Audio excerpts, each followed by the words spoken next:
Oke, halo Sobat Sehat. Jumpa lagi dengan saya Dr. Sung. Nah, pada video kali ini saya akan bahas topik yang agak risih sih sebenarnya untuk dibahas, yaitu kenapa saya sering kentut dan bau pula.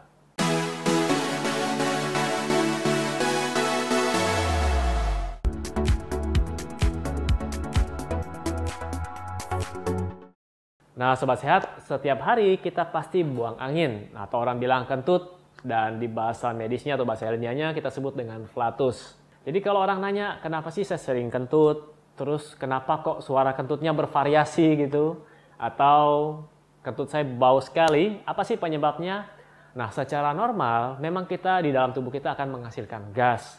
Biasanya kalau kita baca itu kurang lebih sekitar 1,9 liter setiap harinya. Itu masih dalam batas normal. Dan kalau ditanya berapa kali kentut kita satu hari, normalnya itu bisa sampai 14 atau 15 kali per hari. Nah, kalau sudah lebih dari itu baru banyak dan Anda harus cek makanan Anda. Nah, jadi faktor apa saja yang dapat menyebabkan terjadinya pengumpulan gas di dalam sini. Jadi kalau ada yang nanya, "Dok, kentut itu dari mana?" Dari bawah. Ya iyalah dari bawah. Nah, sebenarnya dari gas. Nah, gas itu dari mana? Yang pertama, itu bisa dari karena kita pada saat makan, udara juga ikut tertelan. Apalagi kita makan sambil berbicara. So, jadi orang yang makan dan cerewet, biasanya akan lebih banyak menelan gas dan lebih sering buang angin.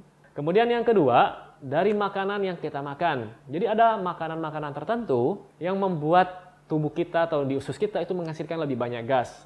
Contohnya seperti brokoli, kubis, kemudian produk biji-bijian, kacang-kacangan, dan nah ini juga ada lagi satu, bagi mereka yang intoleransi terhadap laktosa, jadi laktos intoleran, ini juga dapat meningkatkan produksi gas ketika mereka minum susu. Yang saya maksud adalah susu sapi, bukan susu kedelai. Keledai apa kedelai? Kedelai. Nah, ketika mereka konsumsi susu sapi, maka usus mereka tidak bisa terima, akhirnya produksi gas meningkat, dan bahkan ada beberapa orang yang sampai mencret atau diare bahkan.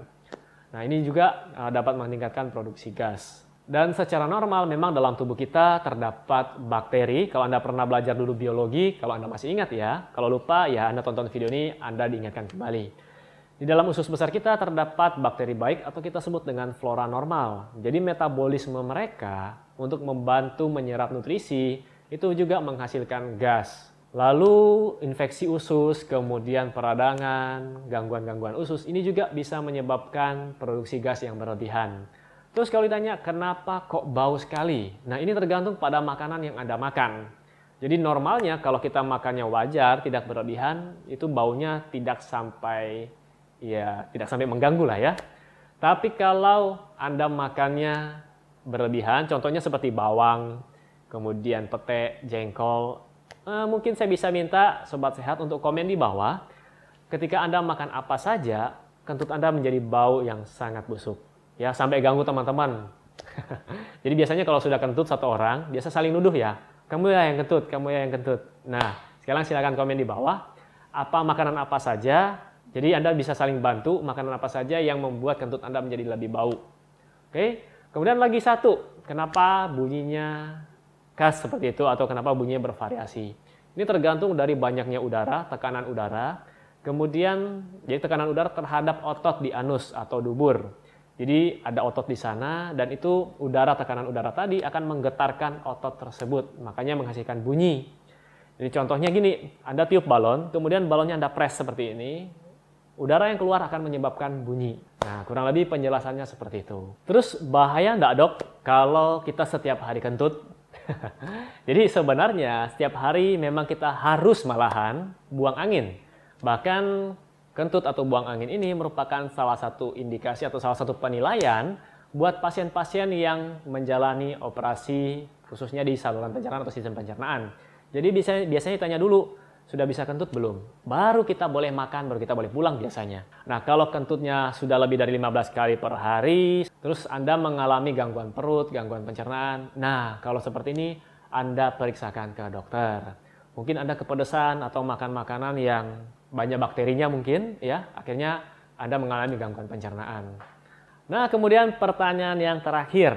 Boleh nggak dok tahan kentut? Jadi sebenarnya kentut ini kan memang harus dibuang, namanya juga buang angin. Jadi harus Anda keluarkan. Cuman ya lihat-lihat tempat. Jangan Anda lagi makan besar sama calon mertua, sama keluarga. Terus Anda buang angin sembarangan. Akhirnya acara jadi rusak. Jadi sebaiknya Anda minta izin ke toilet dan buang di sana. Oke? Jadi apapun yang tubuh kita sekresikan, tubuh kita harus buang, jangan ditahan. Contohnya buang air besar, buang air kecil, termasuk kentut. Oke? Nah, semoga informasi singkat ini bermanfaat. Dan saya juga gak risih sih sebenarnya bahas ini. Cuman gak apa-apa, ini untuk edukasi. Dan seperti biasa, buat Anda semua yang butuh produk-produk yang mendukung hidup sehat, silakan kunjungi boxsehat.com. Oke, saya akan berikan linknya di bawah. Dan sampai jumpa di video saya selanjutnya. Salam hebat, luar biasa.